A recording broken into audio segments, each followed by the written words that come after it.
recording now. Right.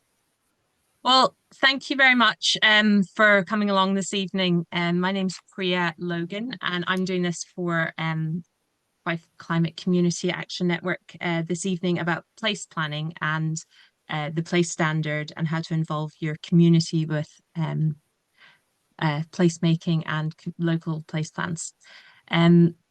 Yeah, so I'm curious actually, just quickly, if we could just say a couple of words about what has brought you along this evening and what aspect you're interested in, and I'll try and draw that into the presentation into this evening as well.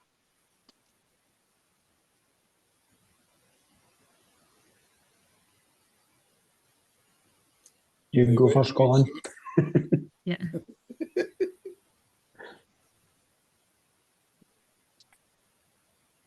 Right, well, I'll start then.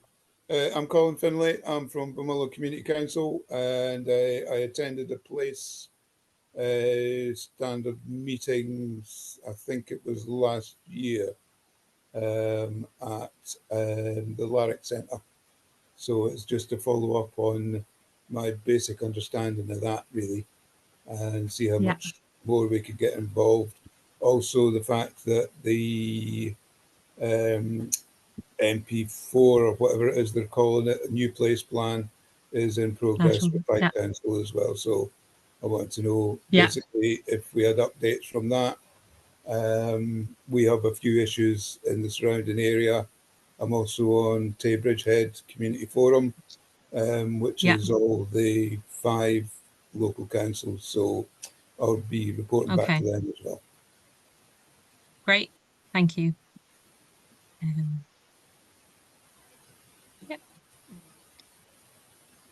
I'm Ken, I'm from CLEAR, which is Buckhaven, based in Buckhaven and Methil. CLEAR stands for Community-Led Environmental Action for Regeneration, a bit of a mouthful, and I'm just here because we're interested in how we involve the community more in the things that we do anyway. So I'm just see what's new, basically, and then pass it on to my colleagues at CLEAR. Great, thank you. Shall I introduce myself? Yes. So I'm Andy. I work for the Fife Climate Hub, but I also live in Strathmiglo, and we've got place plans going on here. Strathmiglo, Auchtermuchty and Gateside. And I would just like to understand more about how they work, really.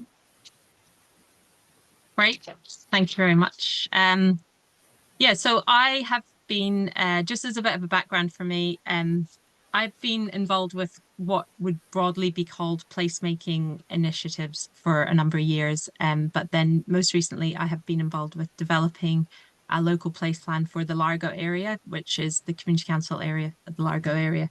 And that's what has built my knowledge on this specific approach to local place planning, which is quite a new approach. But previously to that, I was involved with lots of different sort of grassroots organizations and voluntary organizations that would broadly be considered placemaking. Yeah, so I will go back to the Largo area place plan as we go through, and I will also share that at the end with resources and things like that, so you can have a look at what we did there. Yeah, Ken? Just for clarity, I'm also the secretary of the Leave Mouth Rail campaign. So we actively chased and tried to get people from Largo and further afield, obviously because they weren't going to extend the railway into St Andrews because they would have to buy, you know, millions of pounds worth of land. So obviously leaving as your closest station. So we, you know, that just when you said about the Largo plan, because we've got a few members from, you know, from Anstruther and various places that come along to our meetings as well. So I just thought I would throw that one in just for clarity. Yeah, I'm very aware of it. Actually, it's been a great success, and we've been connecting with the Leave Mouth Tourism a little bit through that avenue. So yeah, that's absolutely fantastic, and it's such a great example of community-led action and really big results. So yeah, that's fantastic. Same with CLEAR and lots of different projects around that. I have got a presentation. I was just going to say, I'm also involved. Oh yeah, sorry. The River Leven project as well. Oh yeah. So yeah. I cover the active travel side for the railway and for Clear. So obviously, connecting up the active travel paths, you know, from Silverburn and Blacketty Side Farm down to the railway. Obviously, access through Silverburn and also access through the Letham Glen as well. So again, it links into your plans as how you do your definitely bit, and links into to our plans.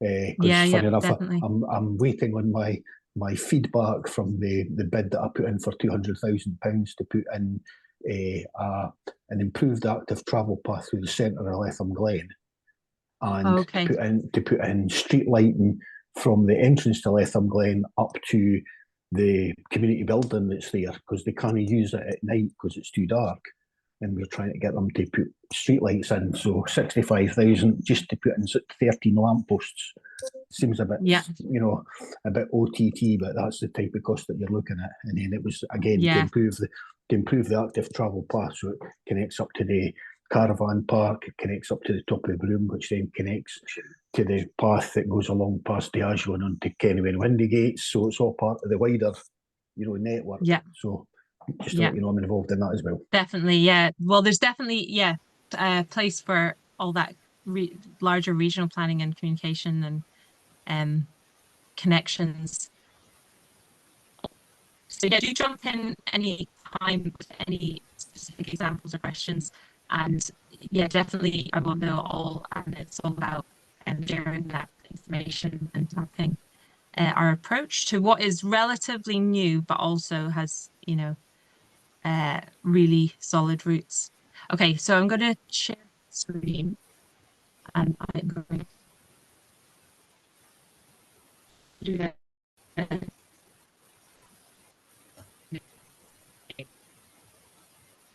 So,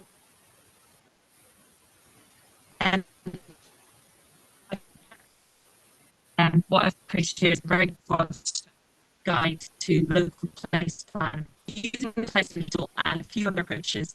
And I will tie back to how, when it comes to actual local place plan, there are very,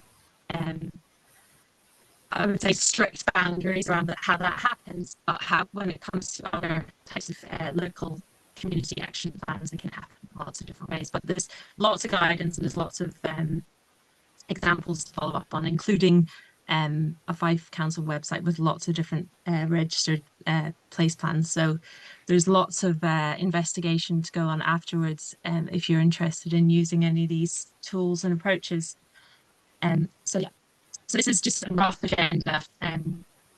What we're going to cover is why look at place, how much do people generally feel they have over their place. Some definitions, you know, what is the difference, which, you know, we still talk about in the community after 2.5 years of doing this work. People still ask, what's the difference between a local place plan and a community action plan? What's the difference between a development trust and a community council? It seems like that's just, you know, those questions that come up again and again. And in some ways, it almost doesn't matter. If a local place plan outlines actions that are going to be taken forward by the community, that's fine. It's just more ways to communicate. But if it's just a community action project and you don't have time to go through a whole local place plan process, then maybe that's your fastest route to get those things done. The Place Standard tool, which is a really useful open source tool that can be used in so many different ways and is there. They also have a children's version. So we'll go through that, some of the themes, and then the different themes and categories, which are also potentially open source jumping off points. So it can be used creatively and you don't need to always be bound by them. We'll go through what those themes are, and you know, there's strict processes, but there's also ways to just use them to do what works for you. And then a little bit about putting it into practice, a little light touch on asset-based community development, because that was something that I felt helped the development of the trust as we stood and the relationships while we were doing a plan that, frankly, sometimes it's hard to get people to see like the longer term benefits unless they're seeing, those assets and they feel valued and they feel that they're an asset as well to you. A little bit on design thinking, because that's the process we also use. It's just it's a very broad method, but it can be really useful to frame things. And I'll talk a little bit more about our local place plan and community action plan, because we actually did both, because I felt like it was really important to have something with the community and some outcomes we've had to that, and then some resources and further information. And really there's lots and lots out there as well, so that's definitely not a complete list, but it is a jumping off point if it's new to you. And this was really interesting. So at the beginning, I guess it's subjective whether it's interesting or not, but at the beginning of our journey, when we talked about the values, when we did our local place plan in Largo, we talked about the values we wanted our place plan to have. We did actually end up getting really nitty-gritty about definitions and about place, and sometimes that then brings you into almost like a political way of seeing things. It can bring you into an environmental way of seeing things. It can start you thinking about things like, social justice and, who has influence over a place. Do people who own a lot of land have more influence, or do people who are, temporarily housed have very little influence? How do we also use a planning process to ensure that we're actually promoting local democracy and lessening inequality and things like that as well? And some people may feel that they have, potentially very little influence in their area, and there's lots of different aspects to that. It can also mean the environment and the natural environment. It can mean the social context. What is our place in society? So we did actually think about that. We delved really deeply into what place is, who feels empowered, and how we can engage with people in a really wide way on place, and get them thinking about things, because one of the bigger outcomes is actually just people feeling involved in these conversations and feeling they can think about their area in creative ways and looking for solutions rather than just feeling maybe hamstrung by difficulties. But in a very technical way, which we will go into later on, often with an actual local place plan, it is very much just defined by your community council area, because that's how Fife Council receive things. So yeah, when you get down to the nitty-gritty, you can think about all these things, but also there is often very place defined by an area of the community council.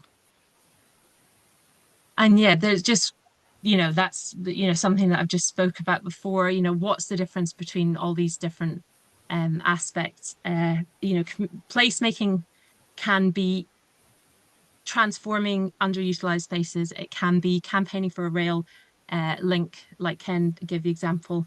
It can be improving, it can be pop-up, improving public spaces by doing some community gardening, guerrilla gardening, doing some mural painting, getting together with your community and looking at doing a big lunch, or creating community compost, organizing community meals. It can be putting on a ceilidh. It can be lots and lots of things. Community planning is more of a process where different community organizations would be informed. You'd have different age groups represented, and you would identify and map out what the places like the sort of present time. That's where the place standard tool can be really useful, and it can help you then identify shared goals, areas for improvement, areas of assets, etc. And local place plans, which I'll go into a bit more, are much more specific and focused, and they tend to focus, although they do overlap with actions, they tend to focus more on geographical and spatial areas and things like zoning and just spatial concerns. And it gives communities a formal way to influence planning decisions. And they must be legally at least taking account of when the local development plan goes through. But likewise, there's a few more stipulations. And this is just a really, oops, I'll go back. There we go. When I was looking into placemaking, it was interesting, and you can do lots and lots of research in this, but in America, similar to Planning Aid Scotland and the Place Standard, there's a big organization called the Project for Public Spaces, and that was very influential in the placemaking movement. And the reason that these big movements originated, and these were two of the key figures, Jane Jacobs and William White, who are kind of nodded to through modern placemaking standards, they were pushing back against environments that were predominantly prioritizing car travel and corporations. And they were pushing back and saying, it's important for us to think about people first and their homes, and also to enable normal people living their lives to have a voice in how their place is unfolded. Because there was a lot of just huge movements by government and corporations that didn't necessarily take that into account because they were looking at the bottom line. And so that has influenced a lot of placemaking theory, and it's become a huge area of study across the world, including America. And then, of course, we've got in Scotland Patrick Geddes, who could be credited as having the first bioregional approach. I don't think it was known as bioregional approach at the time, but he very much thought about how to have city development in line with the needs of people, the cultures of people, and what the ecosystem was like. So that really ties very closely to climate-based goals as well. And you can see echoes and similarities to, for instance, like the climate plans for Fife, really looking at the ecosystem, looking at what nature wants to do, working with that, looking for nature-based solutions, listening to people on the ground level about what their lives are like and what their priorities are, and also seeking nature-based solutions. So he's done a lot of work, and there's a lot of work that writes about his approach, which was very much interdisciplinary because he was a biologist and he got into town planning, and he looked at things from a really large scope, taking into account things like sociology, geography, and other fields. And he actually developed and was a pioneer of the civic survey. So that's something we all do now. We go out and ask people things, and I'll be sending you a link after this to ask you your opinion on this. But that's become quite a normalized thing. But he was really advocating for the voice of everybody in how places developed, and recognizing their wisdom about what makes a place good. So yeah, and that's something that also really relates to the climate lens. Sorry, my light has just fallen down. So yeah. And so, okay, local place plans. I don't know how much anybody knows about local place planning or how much you've looked into it. But do stop me if you already know this. But the local place plan was introduced as a way to capture a community's ideas about their place before local development plans were written up. It was done, it was put into force in 2019 with a reform to the planning system. And the idea is that they empower the community by fostering a sense of community ownership and agency. They are a tool for communities to articulate shared aspirations and values.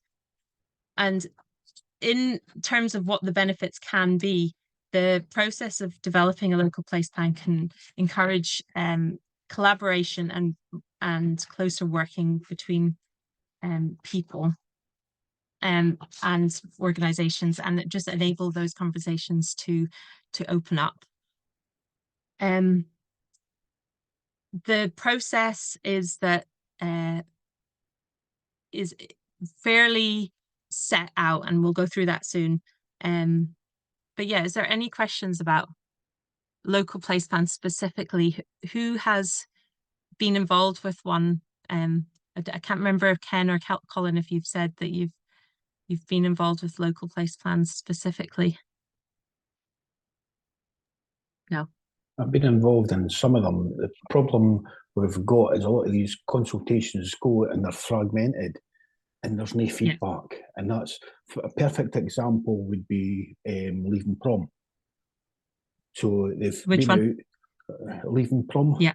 The promenade. Oh yeah. They put forward plans on option A and option B. I mean, I was meeting with my local councillor for a cup of coffee on Sunday, and I said, isn't it interesting?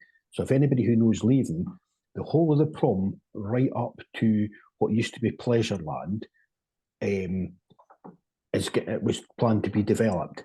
At the other side of Pleasureland, they had part of the sea defence came down, but they're still going ahead with the reconfiguration of the skateboard park, whilst they wait on how they find the money to fix the sea defences.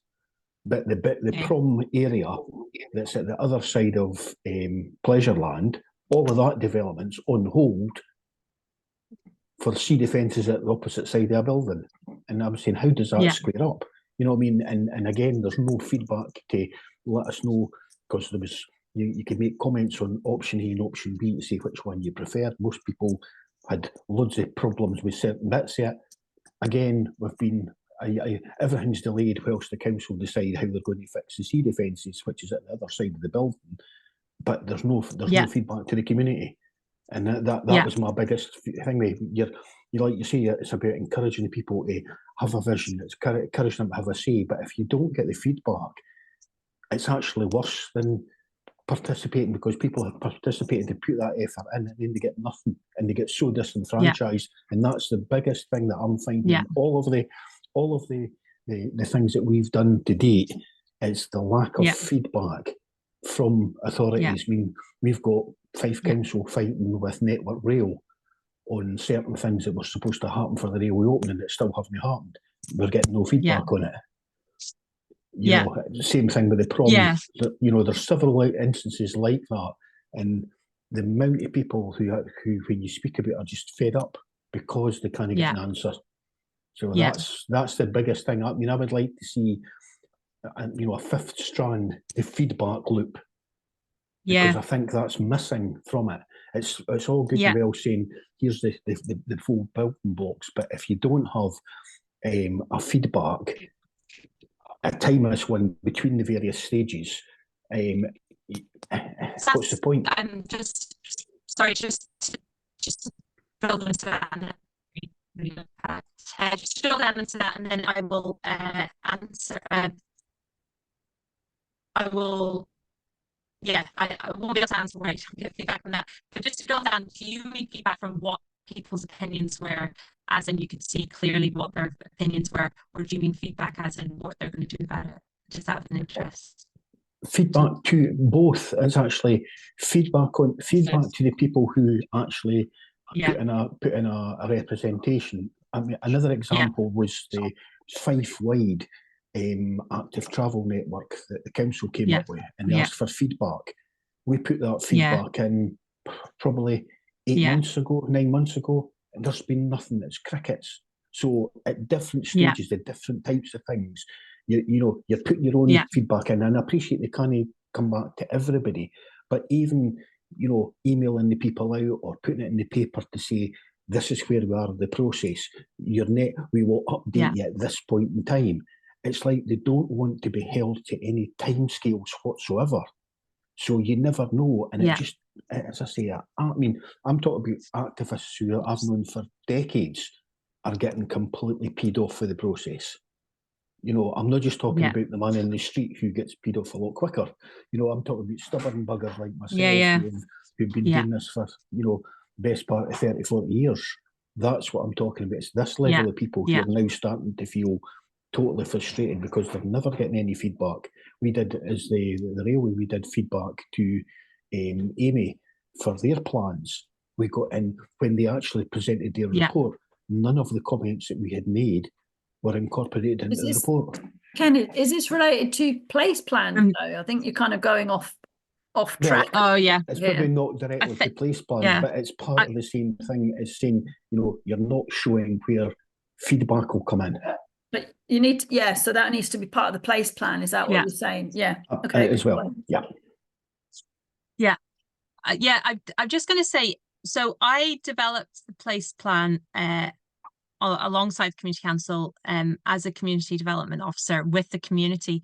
And one of the things we established actually as one of our values early on, and that is, you know, to kind of overcome that fatigue with, you know, we attempted to overcome that fatigue, because I think, you know, it's also a big job to come back on every single point.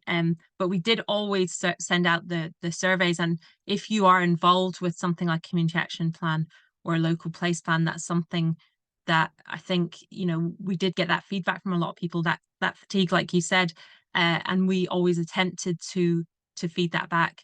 When it comes to bigger organizations, I couldn't 100% give any feedback on that, because we know that we've done our place plan. We've for instance, as a community, done the place plan. We've compiled all the actions.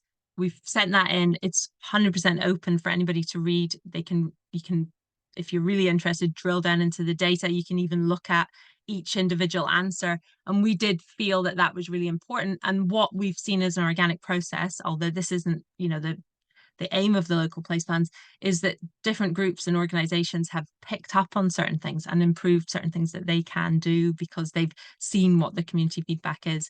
And there's still things to do, but we did try and reiterate from the first moment that we started doing this, you know, we are not saying that we will fix these things. We are going through this process to feedback to the council, to feedback to the community. We will advocate for things, and certain things have moved along.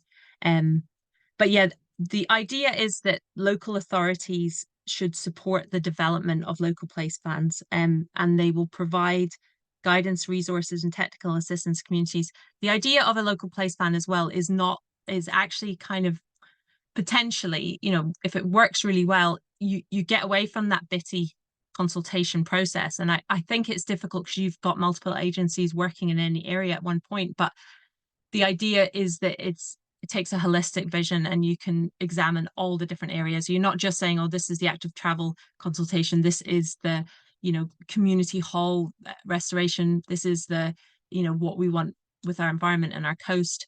You're actually compiling all of that, which is potentially, you know, a big ask as well. And I think I was lucky that I was employed part-time to do that, so I could devote a lot of time, but a lot of the time it's actually community councils and volunteers that are doing the whole bulk of it.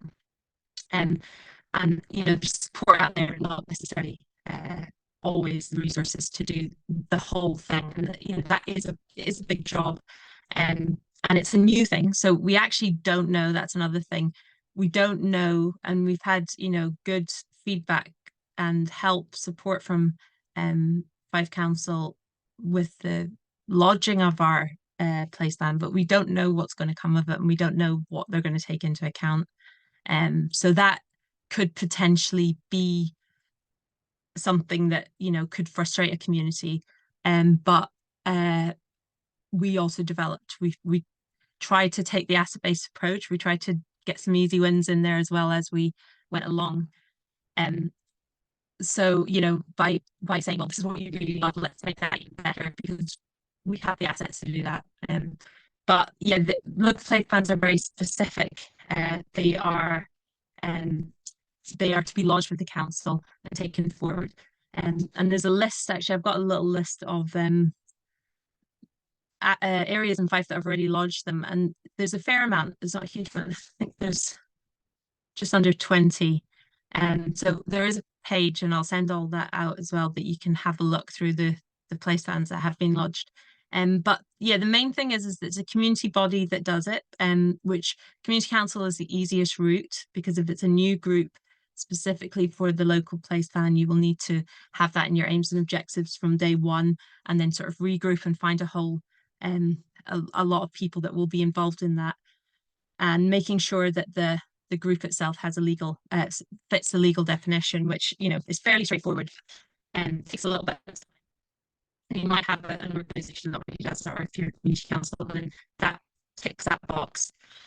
And then you need to check out things like the national planning framework for local development plans, locality plans, and evidence in the local place plan, how you've taken all of them into account.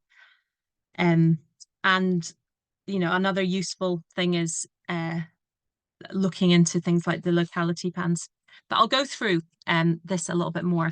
So this is broadly what a place plan is. But it could also, it has got that official lodging sort of legal element to it, but it can also be a community engagement strategy if you have the time and resources to do that, and you can pick up on things, and, you know, you're doing it, you can do the actual engagement if you're following the right guidelines in creative ways as well. And so, yeah, that's another thing. And a few people said to us at the beginning, and have said to other people that I know have developed community action plans and local place plans, you know, what is it you really need? Do you need a local place plan, or could you just do a community action plan that is fairly quick when it's flexible? It can outline things that you already know need to happen, but also gather more information. You can use the place standard to kind of drill down in different categories, and you can cast a wide net, and, you know, think about things like well-being, environmental issues, and, you know, local things that you can advocate for. And the idea is that it's a way of pulling lots of strands of things together, and thinking as well that, you know, you emphasize from the beginning, unless you have a ton of resources at your disposal, that the plan itself belongs to the community. By doing the action plan, you're not actually guaranteeing that you will undertake all the things that people come up with. You're enabling them to kind of see that reflected back at them, and then potentially pointing them in the right direction, linking people up, you know. And I've got some examples when I go on to talk about the community action plan I helped develop. You know, other organizations have taken things up that we know and we work closely with, and, you know, it's not about anybody taking things away from other people, or also feeling the need to deliver on things. And potentially you will get, in both community action plans and local place plans, you will get undeliverables. And somebody asked us that a little while ago, you know, what happens if everybody says they want something and you've got no way of, you know, making that happen, or it's a 10-year plan and you don't know whether there's really the steam in the community. And that's where we would just say, well, we're going to lodge that as a community want, and we're going to reflect that back, and we're going to advocate for it, but we don't actually have the resources to deliver. You know, in our case, it was a small community development trust. We communicate things back. We've been working really hard to build links with organizations that can help in specific areas. But things in communities, when it comes to action plans, they actually do move quite quickly as well. And, you know, sometimes a year down the line, something that seemed like a really great idea, there actually wasn't the specific passion for it or enthusiasm in the community. So when you went back to the community and said, well, let's get together and talk about these things, there actually weren't that many people, but something else that seemed like a lesser priority at the time, it easily garnered attention. So, you know, they're fluid and flexible. You know, the approach that the trust I worked with took on that particular community action plan, which was area wide, you know, it's kind of a big shout, but is to kind of review it every year and just say, look, where have we got to in this? We haven't got to anywhere in that. Actually, maybe that's a health and social care, you know, with Fife Council area, and we can communicate that back. And yeah, we've always looked at that. We have next steps for different things, but the local place plan is very much map based. So when we built ours, we've used maps to engage on things. It's a statement of proposals, and they're usually positive statements. So instead of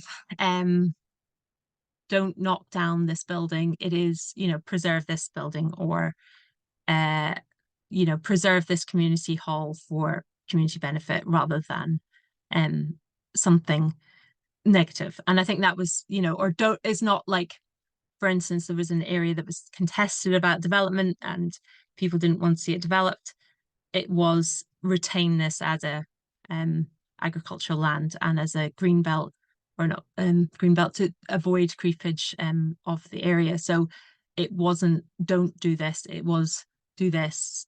We would like, the community would like to see this happen. There were a few alternative views, and that was in the appendix as well. So there were decisions to be made about what was put forward, because it wasn't always a unanimous thing. And then everything was brought back out to the community again, and there was ample opportunity for people to give feedback on things, and where possible, we tried to give as much evidence as possible for different things. And then there were general things like areas of conservation areas or green spaces that were valuable, and we knew that that was a larger goal, was to protect the beauty and natural features of the area. So it was easy enough for us as a committee to put that in. So yeah, any more questions about local place plans and community action plans and what the difference is? Or I mean, we used the same process and built 2 plans from the same process. We knew that we wanted to use everybody's energy as best we could, and, you know, capture everything and just divide things up. Oh, I'll just move on to the next one. So yeah, this is just a simple guide. So I put this out, we can kind of go through it if you need to, but it just a very rough, simple guide, but you can also find that on the circular that was put out by the Scottish Government. And this is just breaking that down. The community body is the only recognised community body, such as Community Council, the only ones that can actually lodge a place plan. Defining your areas, usually the Community Council area, although there are some exceptions. I think in Fife it all is. Do your homework and checking out key plans. Also, demographics are really important, because you also want to think about who doesn't engage with you and potentially why. And I think there's lots of reasons, you know, if you're having evening events, which we often did, we knew that, you know, certain people don't come out to evening events, or, you know, it's maybe a dark winter evening and people aren't going to come out. And how do we make sure we've got like an analog version? We've got a postcard that goes out, we've got a flyer, plus we've got something that is a QR code and people can scan, survey, as well as people engage in different ways. And we also use this demographic information to understand broader things about the community. And could easily gathering local knowledge, lots of ways you can do that. Keeping the plan concise and visual can be hard when you've got lots and lots of information to add in there, but sometimes it doesn't need to be that long. It could be potentially quite a short plan, especially if it's the idea behind the place plan is to, for instance, protect an area that you feel is at risk. I know there's one area in particular that I know the reason the Community Council will be formed and they undertook the place plan project was because there was going to be a new airstrip in their community, and they found out about it and they thought, well, we can just really use this new piece of legislation to make a positive statement about, you know, retaining the peace in the area and retaining the wildlife areas and things like that. So yeah, the focus is on development and land use, and also if there's any changes to the local development plan which need to be referenced, you have a look at that and explain why. And so yeah, there's all the other things. Get the community input and spread the word. Be as inclusive as possible. We also went out to school and high schools and things, considering all views as best you can with the resources you have as well. You know, you're never going to reach 100% of people, but if you reach a really wide proportion that potentially have links with different parts of the community, that can really help. And then submit to the planning authority And there's an email address at the end that I'll share as well. And if you don't know about that, it's on Fife Council website under place plans. And I think it might still be Ben Ellis, who's very helpful with any questions or anything like that and has helped us. So yeah, and this is just more on the community plan, which is just, oops, there we go.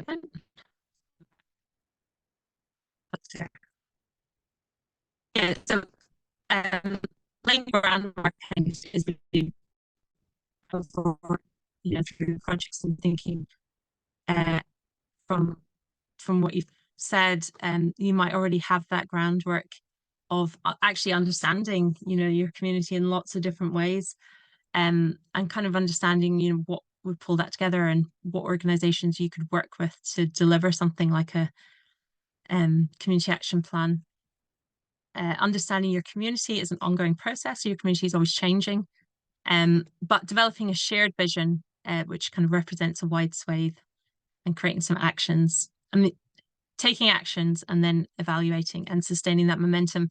They're actually really quick things that anybody can do to make some changes and, to activate some placemaking to improve their areas.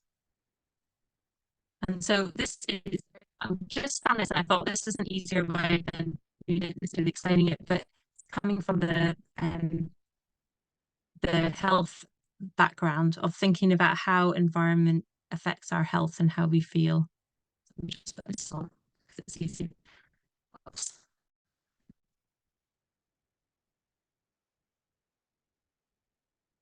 Just put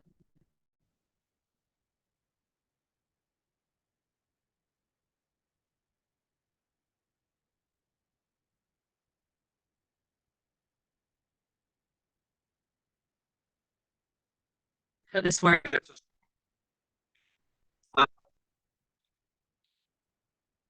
Things like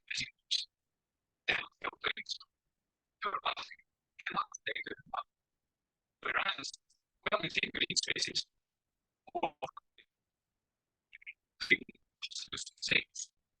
so how good is your place? Place standard tool is here to help anyone assess and improve the quality of a place. For example, if you think that your neighbourhood could be improved, then you can use the place standard tool with your family, your neighbours, or a community group to prioritise which changes would make a real difference to your lives. If you're a housing developer and want to match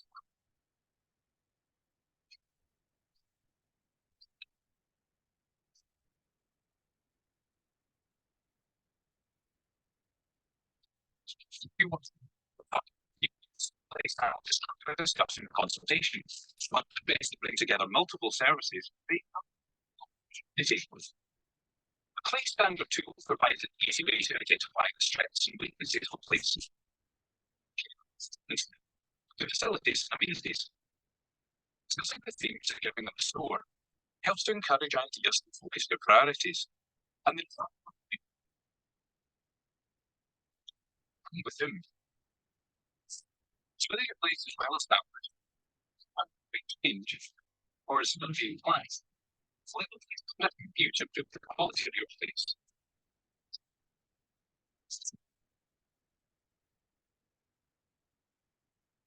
Whoops. Okay. So that's just a very quick overview. And I think what that emphasizes is that it's very much an open source tool to use in a variety of ways. I've seen it being used. I think it was Scottish Climate Action Network that had a workshop recently about doing storytelling and writing through using the place standard.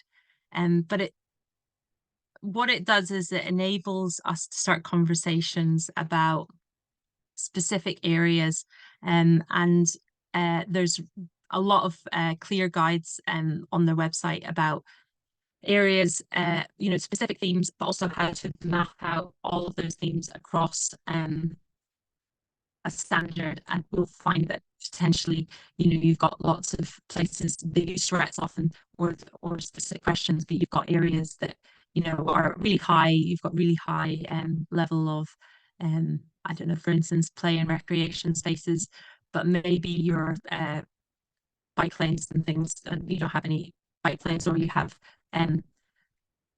poor quality paths that don't lead to the next places, or maybe you've got a problem with safety, or maybe the local economy, there's not many jobs. So then you can sort of drill down and then expand those particular themes. So it's a really useful tool that can be used in lots of different ways. And these are the main themes. And how we use it. So this is just a bit of an example of our how we use it in the Largo area to begin with. So what we did was we went out and very much asked we asked very broad questions about likes, dislikes, and changes. And we received back a huge amount of answers. It wasn't in the thousands, but there was in the thousands statements, because if you break down some of the people who answered gave us lots and lots. Some people gave us like 3 words, and some people gave us huge answers, and they had a lot to say.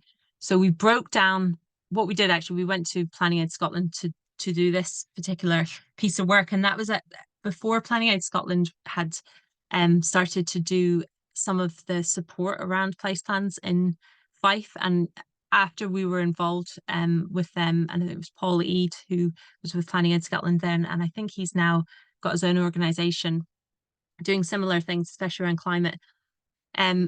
We went to them just to have that level of objectivity, I think was the original idea, because I felt like lots of people, it's a community-led initiative. Lots of people would have had their own opinions about certain things, and it was really easy to subjectively think, oh, there's lots and lots of answers on holiday homes, for instance. But going away and getting it coded and sorted into themes was really useful in terms of being able to clearly see what things came up and up again and again in, for instance, what people liked and what people didn't like. And probably to no surprise, what people didn't like was usually things like traffic and parking. And that might be a bit of a theme. I think I've heard that across the board, but it means that then we had that very clear justification to then go into the next stage with that. And yeah, what it gave us was a really simple framework for then structuring our deeper engagements about place. It gave us some really good leading questions and ways to then, use our design thinking, which is, really empathizing with certain situations. For instance, we had pathway issues in Largo, and lots of areas, are similar in Fife, where we don't have really easy paths, especially for people that walked a lot or had mobility scooters and things. So it gave us a framework to then do some deeper dives and engagements. We could consider really broad themes, it encompasses lots of different things. It encompasses, how people feel about things like natural space. And there's lots of resources about prompts with questions and prompts for discussion, and helps you really clearly drill down into opportunities, strengths, weaknesses, and opportunities for improvement. So yeah, we can just have a little look.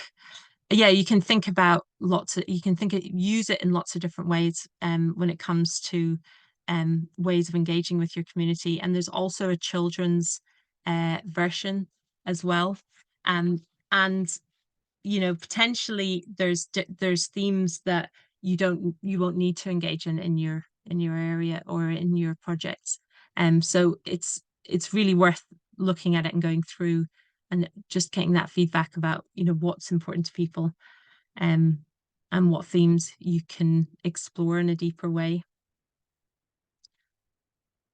The other thing that we did was, it's really broad strokes on, as we progress and, kept the momentum for the place plan, was taking an asset-based approach, looking at that glass, half full approach. When we looked at what people liked, people liked the natural spaces. How could we work with natural spaces, for instance, to address local challenges? For instance, really common local challenges, for instance, dog poo or parking. If we frame those challenges and opportunities, can we address things in a different way? Community spirit came up quite high in that particular instance as well when we first talked to people. And that care and maintenance was an area to develop. So we tried to develop. We've got, a beautiful area. What, can we get out? Can we start a local group that will get out and clean things up? That was more of a community actions part, but it helped to people to engage more deeply on the place plan, having that feedback. I think that feedback loop where we listened, we saw what was important to you, and we're working for ways to take action on that.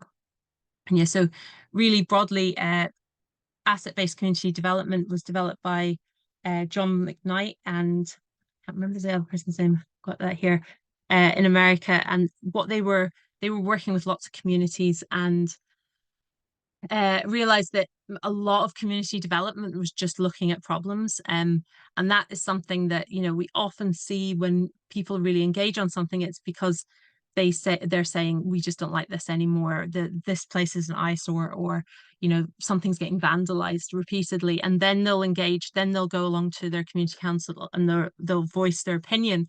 But maybe people aren't given that opportunity to engage on positive things. So the asset-based community development says that no matter what the community, no matter what the situation, there are assets in the people, there are strengths in the area, and we can work together, and the community has the answers.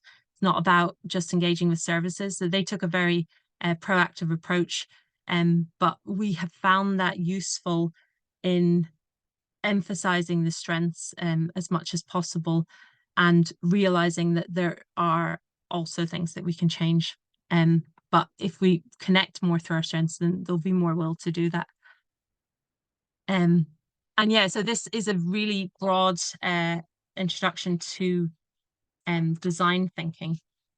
And design thinking is used in a lot of tech companies and things like that. But it is a human-centered. The idea is that it was used in tech companies and design product companies to make things that actually mattered to people and solved real problems. And it's a human-centered, iterative approach to problem solving and design. And the idea is that it takes feedback from people and it makes it relevant to their life, and it takes a creative, fluid approach to challenges and making solutions.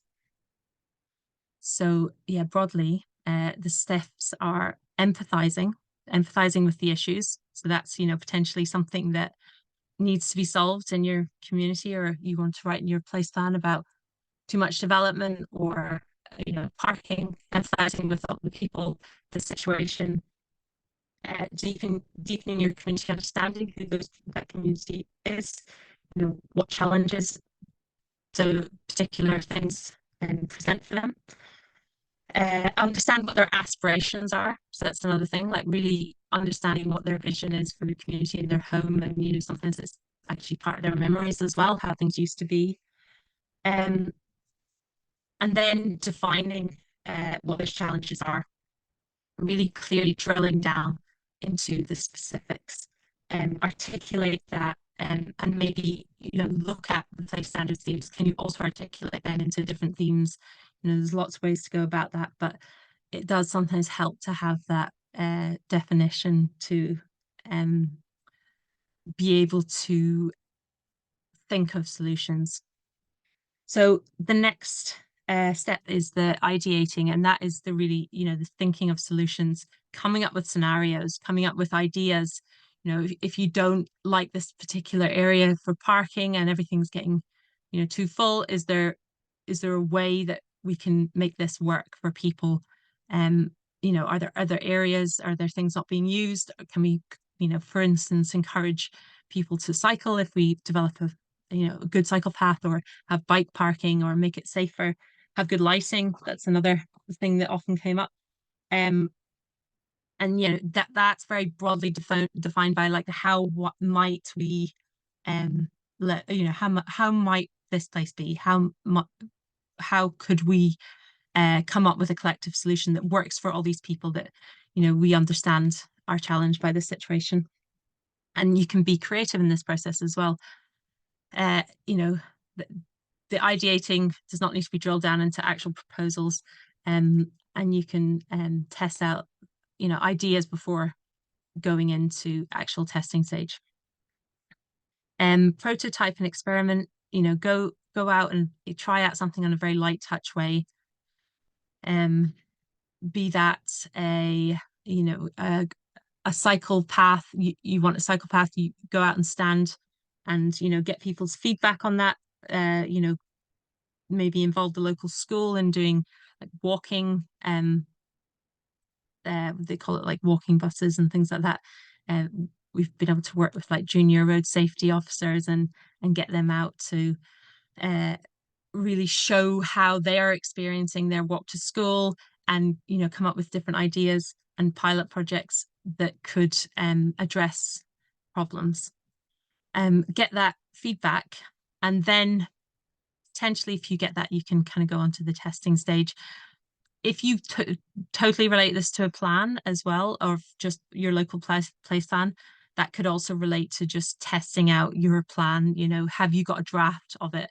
Can you share it with the community, and get their feedback on, you know, is this what you meant when you wrote this? I don't like this area for this reason. Would this make it better? You know, this is a really broad stroke, but is this kind of, you know, is this the line?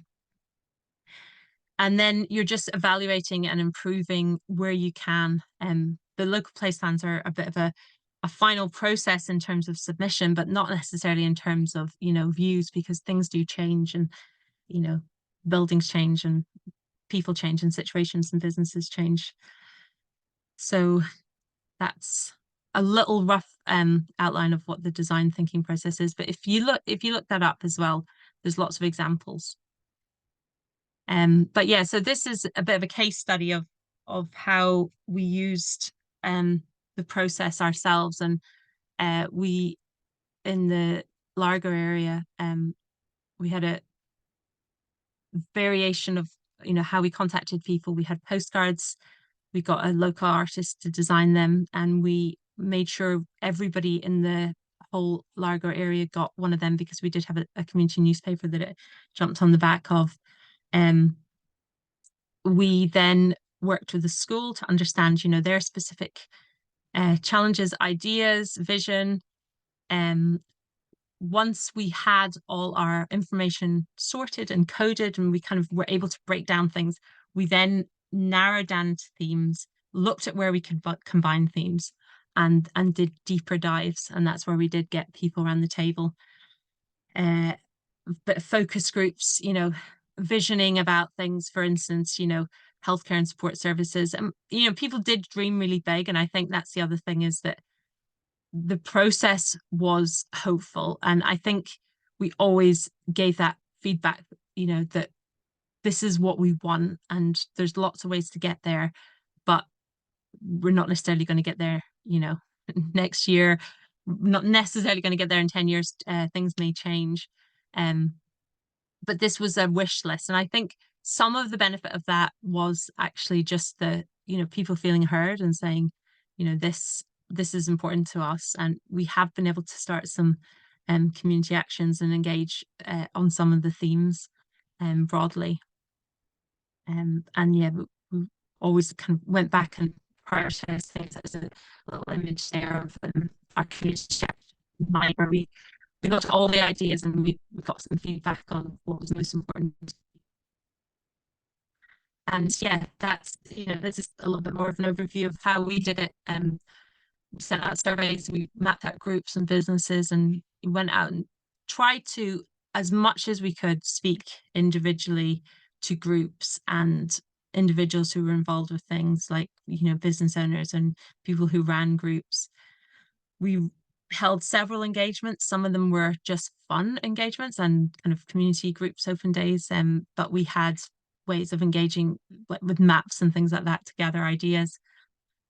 We worked with youth groups and did a lot of days on the beach, actually. That was our kind of asset-based approach, because we knew that the beach was a valuable area for kids, and we just had a really good teacher who was very good at getting all the older primary school children out once every 2 weeks. And so we went down there and, did maps and had some fun, and, got some crazy ideas, but also got some workable ideas, and we put it all in together. And yeah, a big part of the place standard value was getting everything coded. And there was some training about how to do that. And I think when you have a lot of data, you can actually start to do that yourself, as long as you're really consistent. You can start to code things down. And Planning Aid Scotland was giving some training on that for community groups that I went to. But once you start to understand broadly how to use it, you can kind of sort things down and see what things start jumping out and we're working on next. We talked to schools and teachers and pupils and spoke with any attendees and people who came along. And then we also did our 5 deep dive workshops on our specific themes that came up, and combined some because we knew there was overlap. And yeah, that's if you're undertaking the local place plan route, the plans that we had to refer to were there. So there was lots of looking at that and referencing that through our plan, which did mean that we had to sort of evidence that through our plan, which did make it longer. And then this is a bit of an example of some of the proposals that we came up with from what people said. So we could see, for instance, that the safe routeways were really important, and there was ideas about how to make that work. And so we were able to put that into the local place plan as clear proposals under our active travel. So yeah, that's the conclusion is, it's really place standards tool is a really useful way to frame and shape conversations with your community. It can be used in lots of different ways, and it can guide your action. Thinking about a framework like design thinking, or many other frameworks that are out there, means that you can capture the energy of people, think creatively and experiment, and also involve communities in the process. You can do that in lots of different ways, but design thinking is an interesting, easy way, because you can kind of go into it quite a lot of depth, but it helps you co-create something. And then having your local place plan and your community action plan also helps to create that cohesive document or something you're working on that means you can advocate for change, with your local councillors, with bigger organizations. And it's, relates a lot to climate action, and it relates to equality and placemaking. So there's lots out there. And then this is the link. These are a few links, sorry. So there's opportunities to read up on guidance for the local place plans. Ourplace.scot has lots of information on place standard. There's a bit more on asset-based community development and how it's used in the UK, and some design thinking processes. Our place plan in Largo area, and a couple of other links there, including the register of local place plans. So you can see what's already been put in Fife, and you can also email, that's not fully there. That just happened there. There we go. lp@fife.uk is an email if you want to talk to anybody about place plans. They've got all the guidance. So thank you, and I'll stop sharing now. Great, I couldn't see anybody there, but I can see you all now. So yeah, is there any questions?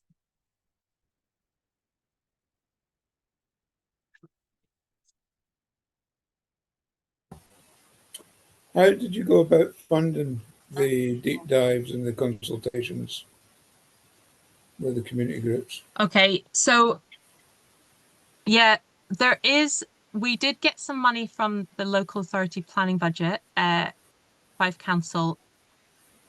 Can't remember how much that was, but it wasn't a huge amount, but we just used the funding that was there from my role. So I had a little bit of a budget to work with, and they weren't very expensive, to be honest. We didn't put a lot on top. We had teas and coffees, we had biscuits, and we had a hall hire, and we had printing costs. So there were some costs associated, and even things like the surveying, but we just used the funding that was from my role, which was through the Scottish Government Strengthening Communities Fund, which I think there's new rounds of that around. So yeah, that's how we did that. But there are funds around, and I think Fife Council can grant small pots of money for the participatory planning side of things. Thank you. Yeah. I mean, we have made roads into the place plan. Last year, I think we started doing it. But the problem we've had is with the actual public response has been quite limited. And it's the lack of enthusiasm within the community that seems to be the biggest bugbear. You'll get various people that are very vocal about what they want, but the majority of people would rather slag you off on Facebook. That's more the place where they want to see their comments and put the world to right as it was. Yeah, I think that's potentially, sadly, quite a common thing. And I think especially if it's solely a group of volunteers, it's hard to build the capacity for those conversations. And that's, I think a bit of the strength of my role was that I was employed part-time, but I still was employed on a consistent basis. And I was able to, for instance, spend some of my time just making community connections and going along to groups and setting up things that weren't about, for instance, planning, as well as things that were. So there was a bit more of a momentum happening. And I'm not saying it was perfect, because you're always going to miss people. And I understand that, because a lot of people are busy, or it isn't the top of their agenda. But I think the investment in going along to groups, for instance, finding out what their priorities were, and then having that relationship and then inviting them to something was worth it. And I think that's quite hard to do sometimes when you're totally a voluntary group, which is, a sad thing, because that's what a lot of the feedback was about the local place plans is, it's a big ask for a community group to then capture all those things and then write them up and test them and go through the back and forth when it comes to doing it properly, because that can take some time as well, because there's all this quite fine detail working at the end of it.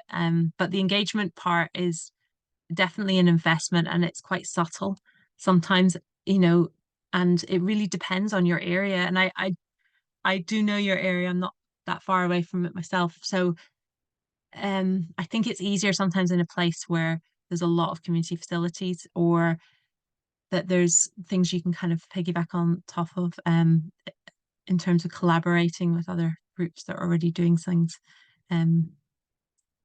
with engagement. And definitely you'll always get a significant or a proportion of the community that won't involve themselves. But we did at the beginning get a couple of negative comments, I remember, on Facebook about what's the point of this?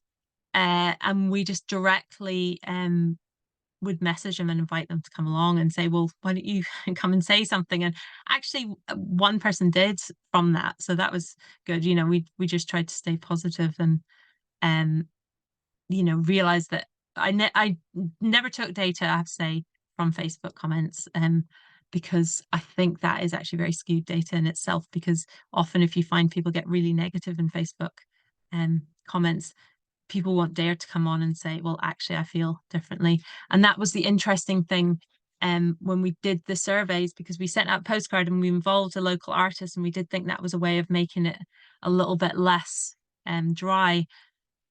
But you know, lots of people, for instance, we had a speed bump issue and everybody had an opinion about it on Facebook that there shouldn't be speed bumps in the area. But the interesting thing was in the postcards, we actually got quite a few replies back. You know, lots of people complaining, but a lot of people saying, actually, I'm quite glad of them. And a few people saying, can we get some in this other area? So I was interesting because I think they wouldn't have said those things on Facebook because of the pylon sometimes, potentially. But yeah. So you promote the individual reach out process as opposed to sticking stuff out there on the web and asking people to comment? No, no, not necessarily, because that's, I mean, that's laborious to individually reach out to each person, but not necessarily a comment on Facebook. I think some kind of survey, and I know that is a big ask, but what we did to begin with was we just kept it extremely simple. And I was going to share that postcard, but it's on our local place plan, and it was just 3 questions because I think anything more than that, people don't necessarily have the bandwidth for it. And it was just 3, you know, what do you like, what do you not like, what changes do you want to see, in the area? And we had them in physical form at all local venues, cafes, community halls. We posted one out to everybody in the area, which was a bit of an undertaking, and that was a cost. But we also sent out surveys that were digital to everybody. So you can use things like Microsoft Forms or Google Forms. And we had that as a survey. And it was what that enabled it to be as well. It was anonymous. Yeah. And I think that's important because I think people will say more if they don't think it'll come back on them. Yeah, I mean, we're in the, well, we have done that. And we have started to collate the data from the survey that we did. But the sort of outcome of that was really a case of we need to get more data. Yeah. And as much as we need to follow up, we've sort of identified rough areas where there is concern and opinions within the place plan remit. But we need to sort of basically proceed along the lines of getting more information from people before we can actually sit down and do any sort of specific surveys into exactly what it is that people are looking for. And where we should actually go. Another approach that I've heard is that you can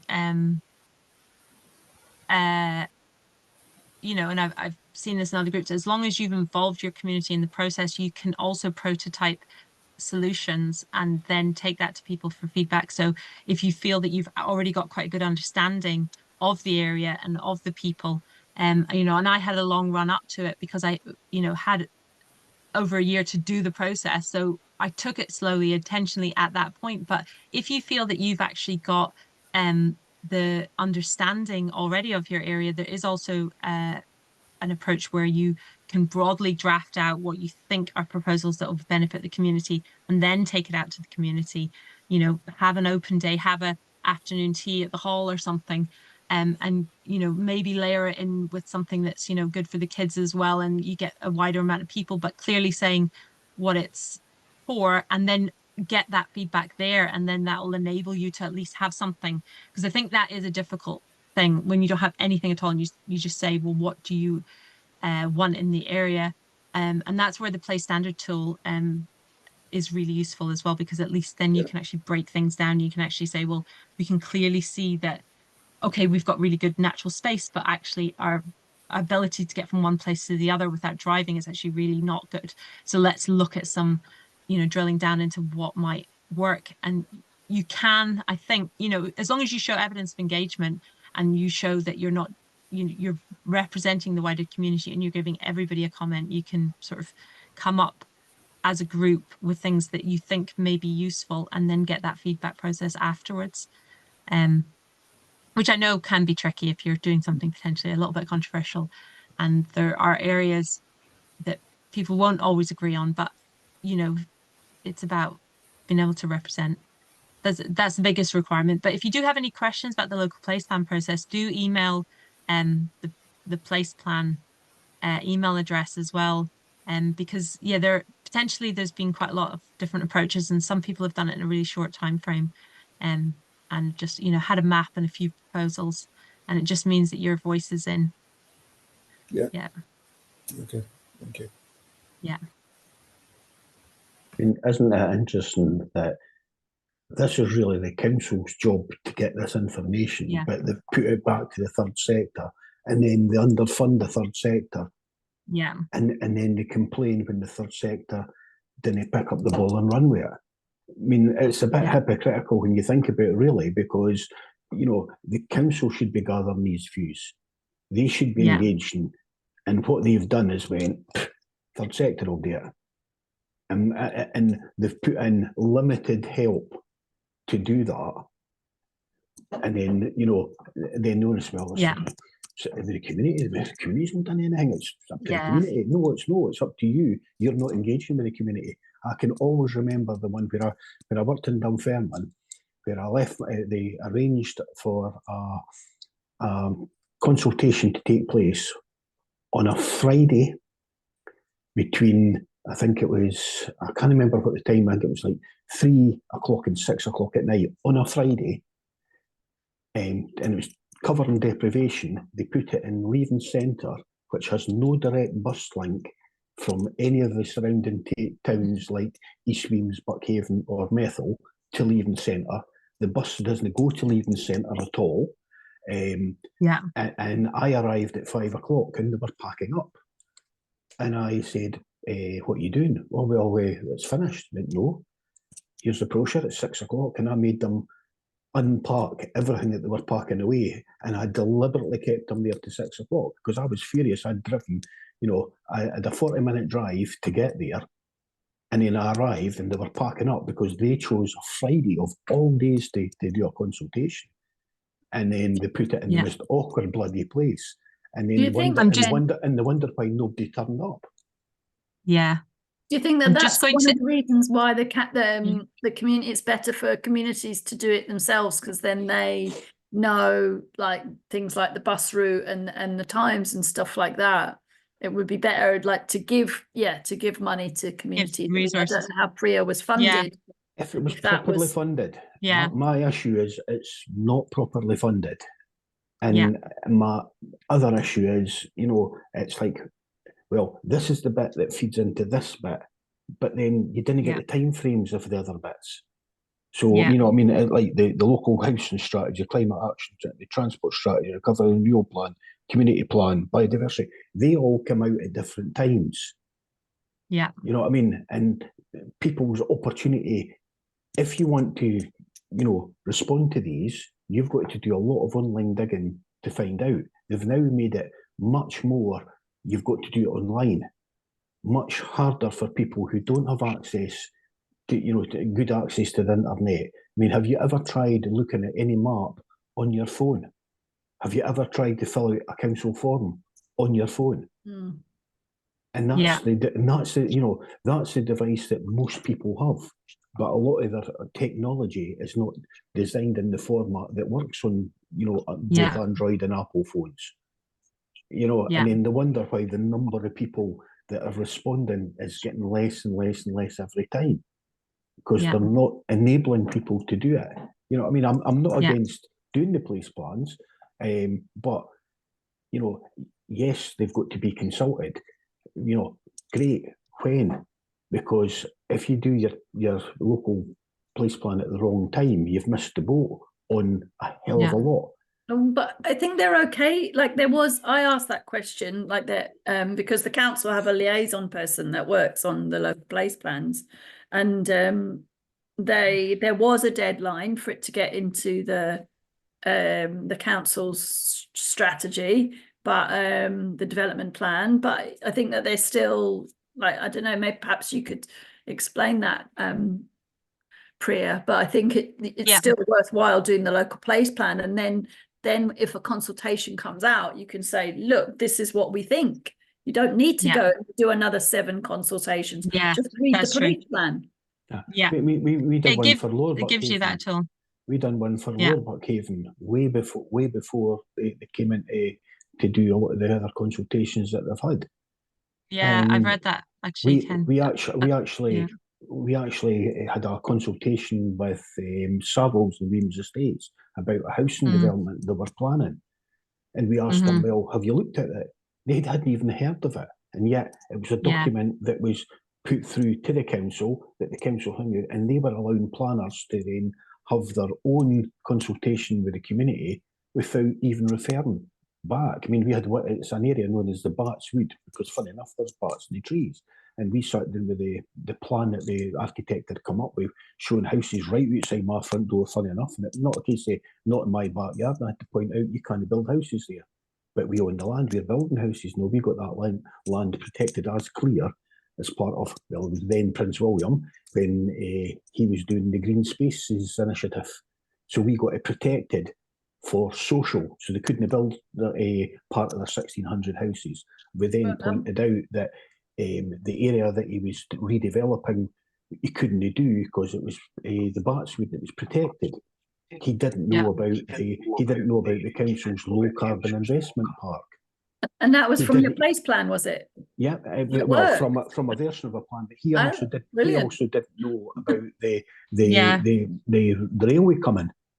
You know, so it just shows you some of these consultations, their line of vision is so narrow, they could have missed out a hell of a lot. Now, it's people like myself and Alan and that go along that raise these topics, but where's the next generation of folk who are doing it? You know, I mean, we're all getting a bit older, you know, and if you didn't have this next generation come along to do that, there's an awful lot of information going to get missed. But I do feel that the gap is, you know, the council's not clear about where things slot in, and they're not, you know, it's on the website. No, direct me to it. Give me the information. I'm asking you for the information, not send me to a website and let me go and troll for 2 hours, try to find out which plan comes in at what date. Well, you can always come to the Climate Hub and we will find out for you. But, you know what I mean? Yes, I will. To me, is information that if you want to ask a community group to do something, you should be giving them the maximum help and maximum information, and at the very beginning, so they can see what the timeframes are. This is what the time. I'm just going to end the recording. Sorry, Ken. Oh, Deborah. I'm just going to. Sorry, cancel. I'm not going to end the